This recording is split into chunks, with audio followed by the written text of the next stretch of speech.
so many themes in this reading. And so few minutes before Deb says to me, time's up, the camera's about to turn you off. So I sat there last night trying to figure out what themes we really needed to hear about today. Now I thought that math title was kind of cute because I don't do arithmetic, let alone math. But this division thing, that's something we're going to get to, but not immediately. So we have some other things to talk about first. First thing I think we need to talk about is the whole madness thing. You know, his mother and his brothers and his sisters were there because he lost his mind and they needed to be there and drag him home. Get him out of the limelight, get him away from all these people, thought he was crazy. Done there, done that. You know, I was talking to someone just recently who said, you know, in the larger LGBT community, people who are Christians or even believers are often looked down upon by the larger community because so many have been hurt in the name of religion. And so sometimes being a believer, people think of us as a little bit crazy. A little bit crazy. But we look beyond the experience of the human condition, where there are scribes and Pharisees or whatever we want to call them today. We look way beyond that. And we look to the God who created all of us. And call him crazy or not, he was here for all of us. Here to teach all of us. Here to live what all of us would have to live. Here to experience the human condition as all of us would have to experience. He wasn't crazy. He was just crazy in love with all of us. So there's that theme, the whole madness theme, so we'll get rid of that sucker. Then there's this theme that David Luce talks about in one of his writings for the week, and he talks about it as a theme of extravagant welcome and inclusivity. How in this passage, Jesus talks about, and we'll talk about family some more, but his family as not just biological people, though he loves those. But disciples, ordinary folks like us, doing ordinary stuff in life.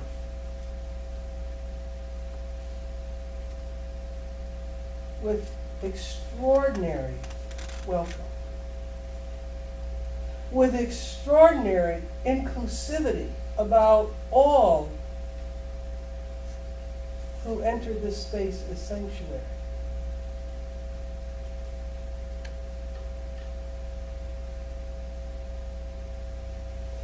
David says, here's the thing, when you commit yourself to offering the same kind of unimaginably gracious hospitality and expectedly wide welcome that Jesus exhibits, you're bound to encounter some flack.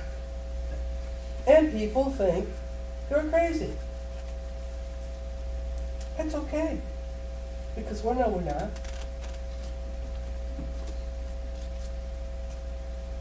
And he goes on to talk about something that if you look at our lectionary of readings, there's a reading today, we only do one reading, but there's a reading today from Genesis that some people will be preaching on in other churches.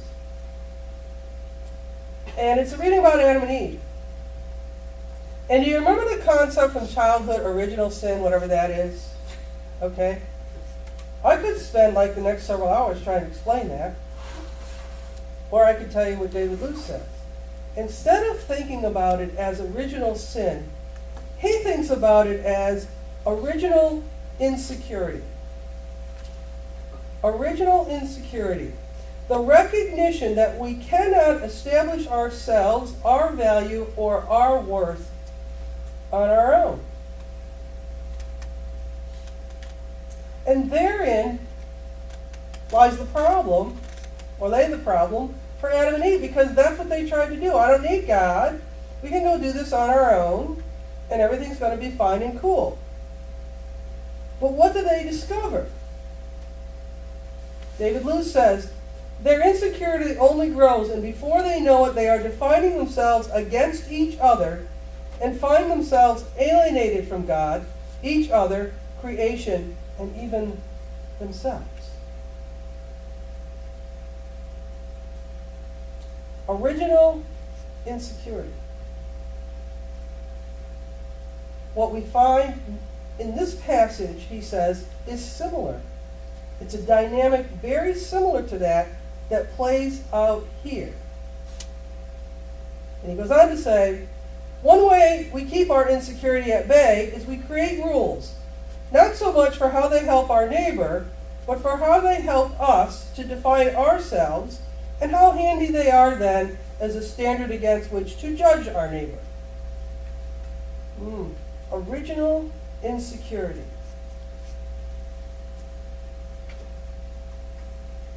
Have we ever done that?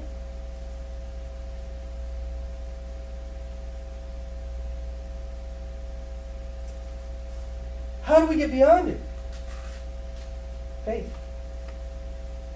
Faith in something, in someone, in this God of ours who is love. How do we know that this God is even real? Because of all the times when we have these blessings, and all the times when we feel like there are no blessings left for us, and that we're on that dung heap that Job found himself on. And here's the deal.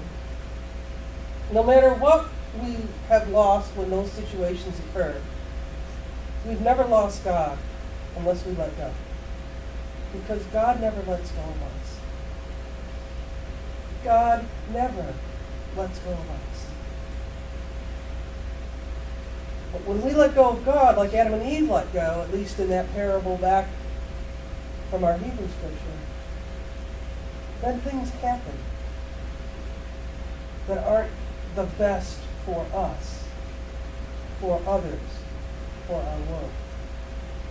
And so David Luce invites us to let go of all that.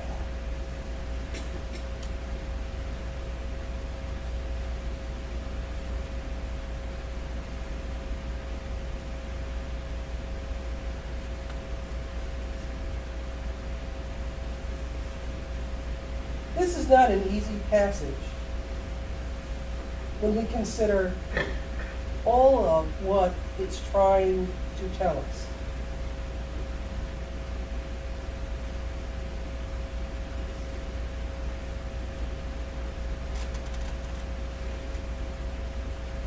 If we accept that original sin is real,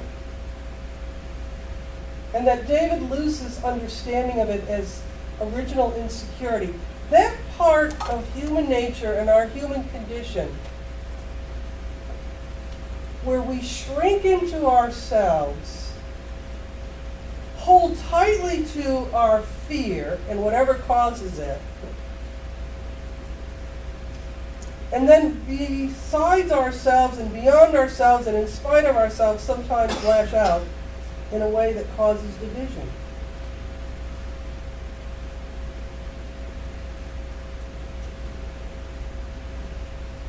If we accept that that's real, and we accept that that's part of the human condition,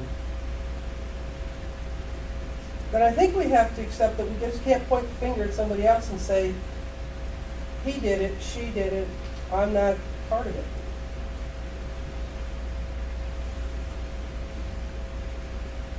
I was talking with a dear friend of mine on Friday night, and we're talking about demons. Beelzebub, Satan. So a lot of shows out about that now. You know, that demon stuff. I don't really know what that means. But what I do know is we have demons that each of us fight. And I think the demon that we all share as part of the human condition is the F word demon. Fear. When I let my demon of fear control me, and I draw into myself, and I close myself to everybody else out there that needs me not to be closed and invites me not to be closed. But when I do that, I'm separating myself from everybody else. One of our UCC theologians talks about sin as separation. Separation, when I intentionally choose something that separates me from you.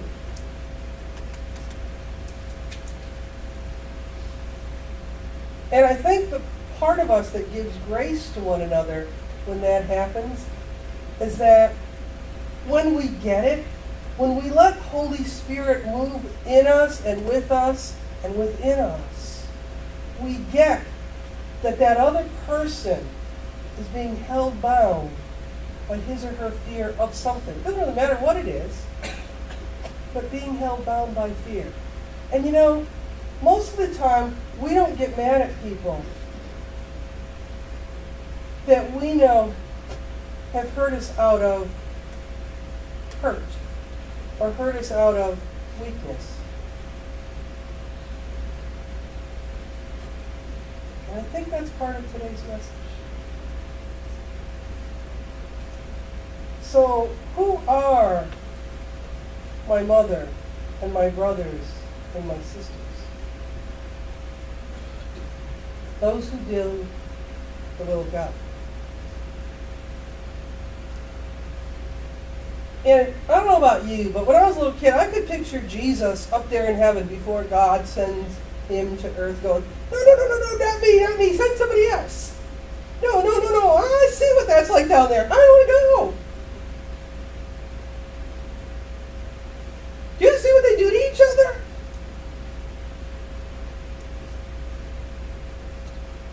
But then there's this whatever that happens with the Trinity. With God who created, and God who redeems, and God the sanctifier and comforter. And this conversation must have taken place. I wasn't thinking this at the age of 4 or 7. Okay, this came to me later. But something happens. And that love somehow, in that experience we call God, takes over that human thought of fear.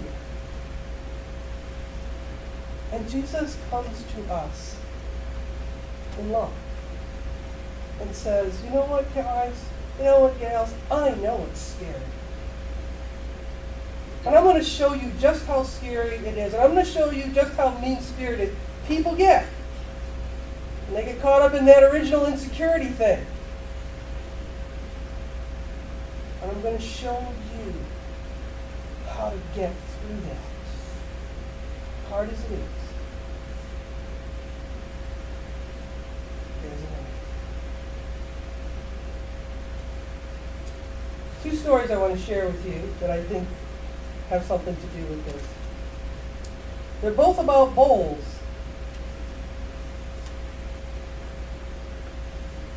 One's called the wooden bowl. The other's called the blessing bowl. The wooden bowl is the story of a family. It's a mother and a father and a young son and a grandfather. And they all live together in their house. The grandfather is old and has grown somewhat feeble. And so when they sit down to have dinner together, the grandfather makes loud noises, slurping soup, spills stuff, drops a spoon, loses a plate on the floor, takes his teeth out, puts them in his pocket so he can eat. That just came to me. That's what my grandmother used to do. She used to say, do I have to leave these in? And she'd take her teeth out and she'd put them in her pocket and she'd have dinner with us. So all this happens, and the husband and wife set a small table in the corner of the house. And their grandfather ate alone while the rest of the family enjoyed dinner. Since he had broken a dish or two, his food was now served in a wooden bowl. When they looked in grandfather's direction, sometime he had a tear in his eye. Still, the only words the couple had for him were sharp ones. And he dropped a fork and spilled some food. And their 4-year-old watched in silence. One evening before supper, the father noticed his son playing with wood scraps and said sweetly to the child, "What are you making?" Just as sweetly, the little boy responded, "I'm making a little bowl for you and Mama to eat your food in when I grow up." The words struck the parents so that they were speechless, and tears streamed down their cheeks. That evening, the husband took grandfather's hand and led him back to the family table. For the remainder of his days, he ate every meal with the family. And for some reason, neither husband nor wife seemed to care any longer when a fork was dropped, milk spilled, or the tablecloth soiled. We look at our older ones, Jackie, and we say, how much longer will we have them among us? They're getting so old.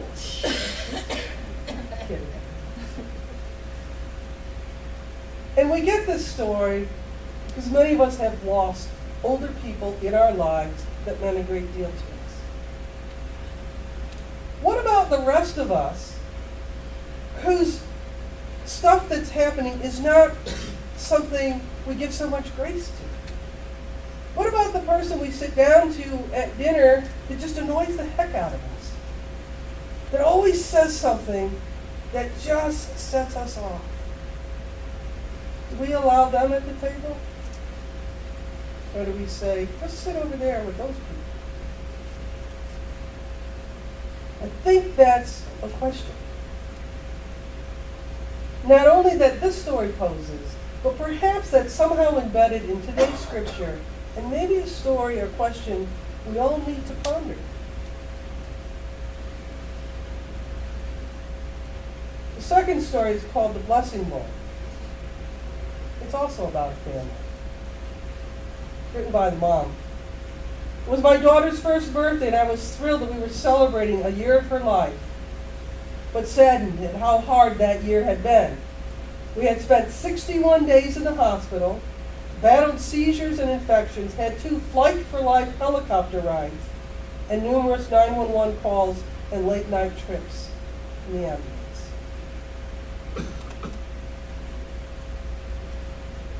To honor Samantha's first birthday, I'd asked people to bring a trinket, a poem, anything that brought peace to them or made them feel good.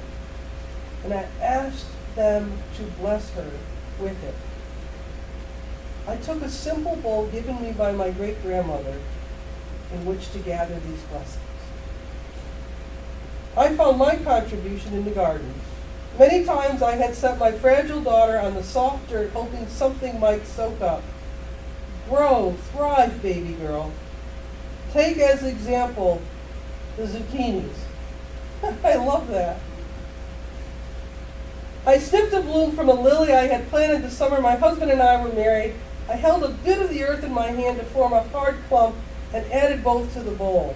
My offering was simple, but it was about growth and hope and family. Samantha woke at 4 that afternoon, not always something we could count on because her anti-seizure meds often did not allow her to wake fully or to take a long time in doing so. But that day she was lucid and playing and ready for her party. I put her in a blue dress with yellow daisies, and I placed her tiny tortoiseshell glasses on her nose and smiled. She was absolutely the most precious thing on earth. Grandparents, aunts, uncles, cousins, and friends came in. The mood was festive, and we toasted Samantha's health. As the party progressed, it was time for the blessing bowl ceremony.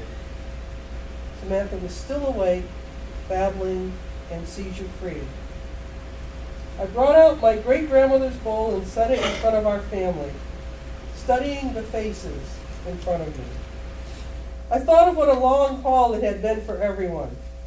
The sleepless nights, the worried phone calls, the private tears cried away from the hospital, all for our daughter. And I was overwhelmed with gratitude. I reached into the bowl and pulled out my blessings for Samantha, the earth and flower. I passed the bowl to my grandmother. She put in a silver bell in the shape of an angel, because Samantha is our angel, she said. And she passed the bowl to one of Samantha's grandmothers, who offered a sand dollar. I chose the sand dollar because it comes from the ocean, beautiful, constant, volatile source of life. The surface can be calm or stormy, but we never really see what is going on below. This reminds me of Samantha.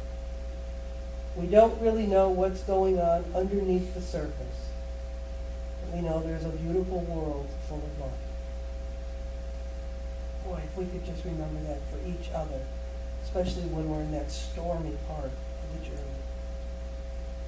My aunt produced a small silver heart. I've carried this heart with me for 20 years, and it's brought me good fortune. She passed the bowl to my sister-in-law, who gave a prayer for health and longevity from a Buddhist temple in the Far East.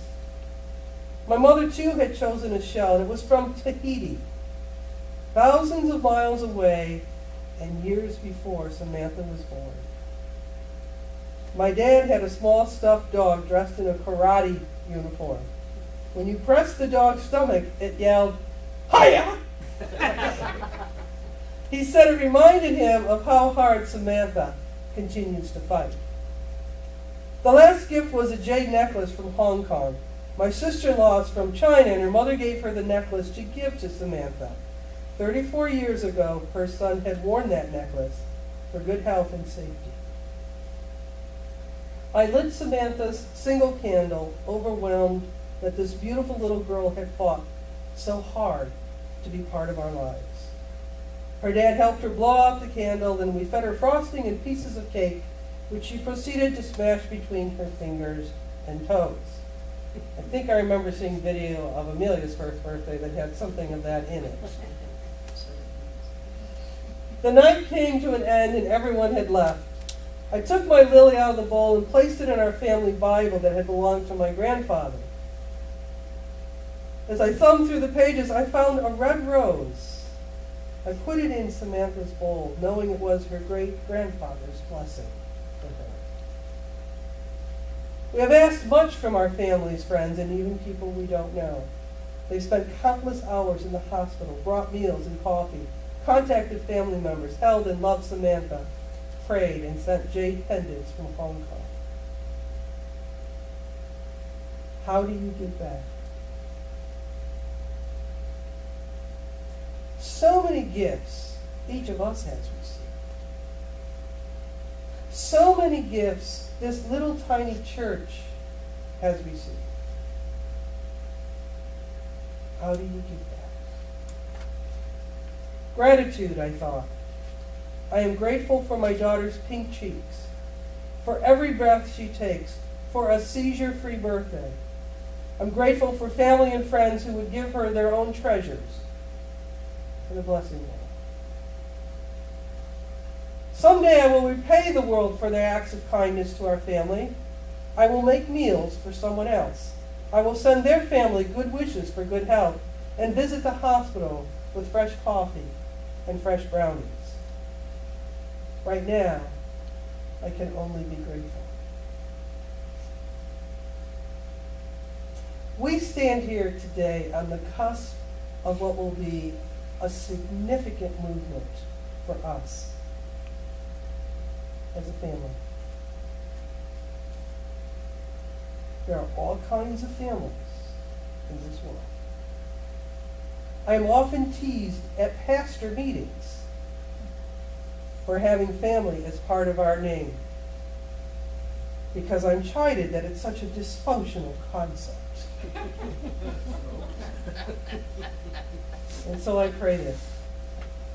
May we be the family that offers each other and all who come to our table, seeking only to be fed by the bread of life, by God's love among us. Not a wooden bowl set at another table, but a blessing bowl filled to overflowing with the precious gifts each of us brings to it. Each of us is in God's blessing bowl, called Faith Family United Church of